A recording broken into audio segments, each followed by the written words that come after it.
him all that Saul had done to him. Then Saul, David is in Naioth at Ramah. So he sent men to capture him. But when they saw a group of prophets prophesying, with Samuel standing there as their leader, the Spirit of God came on Saul's men, and they also prophesied.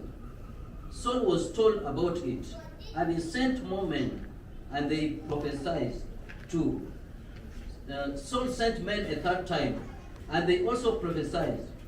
Finally, he himself left for Ramah and went to the great cistern of Seku, and he asked, "Where are Samuel and David?"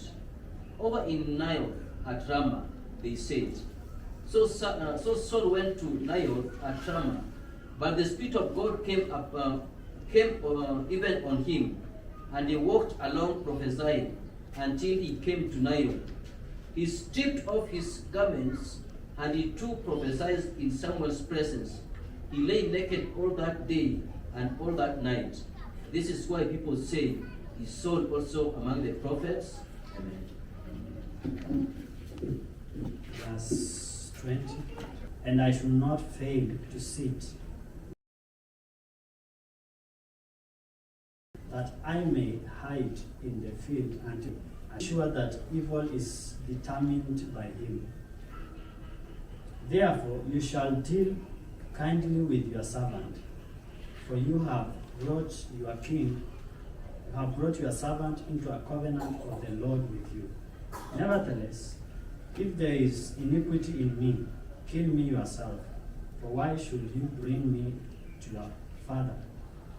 But Jonathan said, "Far be it from you, for if I knew certainly that evil was determined by my father to come upon you, then would I not tell you."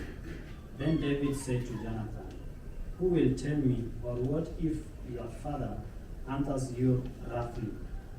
And Jonathan said to David, "Come, let us go out into the field."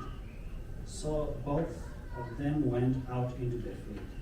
Then Jonathan said to David, "The Lord God of Israel is witness. When I have sounded out my father sometime tomorrow, or the third day, and indeed there is good toward David, and I do not send to you and tell you, may the Lord do so and much more to Jonathan.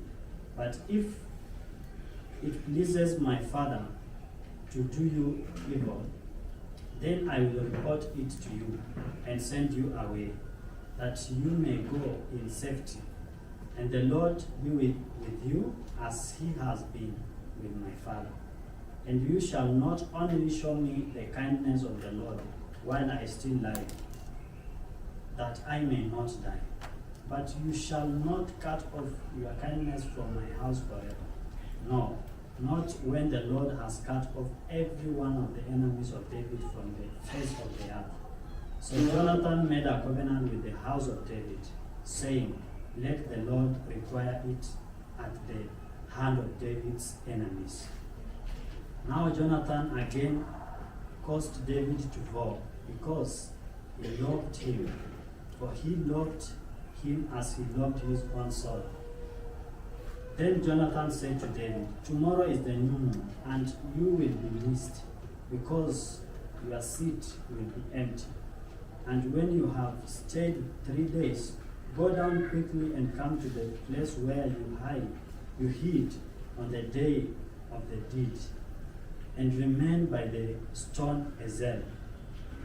Then I will shoot 3 arrows to the side, as though I shot at a target. And there I will send a lad, saying, Go, find the arrows, for I expressly say to the land, Look, the arrows are on this side of you. Get them and come. Then, as the Lord lives, there is safety for you and no harm. But if I say thus to the young man, Look, the arrows are beyond you, go your way, for the Lord has sent you away. And as for the matter which you and I have spoken of. Indeed, the Lord be between you and me forever. Then David hid in the field. Then David hid in the field. And when the new moon sat down and ate the feast. Now the king sat on his seat as at other times. Jonathan arose, and Abner sat by Saul's side, but David's place was empty. Nevertheless, Saul did not say anything that day, for he thought, something has happened to him. He is unclean. Surely he is unclean. And it happened the next day, the second day of the month, that David's place was empty. And Saul said to Jonathan, his son, why has the son of Jesse not come to eat, either yesterday or today? So Jonathan answered Saul, David earnestly asked permission of me to go to Bethlehem. And he said, please let me go, for I am in the city, and my brother has commanded me. I found favor in your eyes. Please let me get away and see my brothers.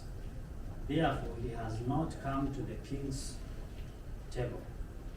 Then Saul, you son of perverse, rebellious woman, do I not know that you have chosen the son of Jesse to your own shame and to the shame of your mother's nakedness? For as long as the son of Jesse lives on the earth, you shall not be established. Send and bring him to me, for he shall surely die.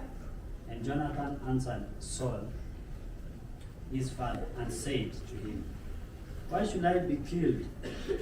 What has he done? Then Saul cast a spear at him to kill him, by which Jonathan knew that it was determined by his father to kill David. So Jonathan arose from the table in fierce anger and ate no food the second day of the month. He was grieved for David because his father had treated him shamefully. So it was in the morning that Jonathan went out into the field at the time appointed with David, and a little lad was with him. Then he said to his lad, now run, find the arrows which I shot. As the lad ran, he shot an arrow beyond him. When the lad had come to the place where the arrow was, which Jonathan had shot, Jonathan cried out after the lad and said, the lad and said, is not the arrow beyond you? And Jonathan cried out after the lad, make haste, hurry, do not delay. So Jonathan's lad gathered up and arrows and came back to his master. But the lad did not know anything. Only Jonathan and David knew of the matter. Then Jonathan gave his weapons to his lad and said to him, go, carry them to the city. As soon as the lad had gone, David arose from a place toward the south, fell on his face to the ground, and bowed down 3 times.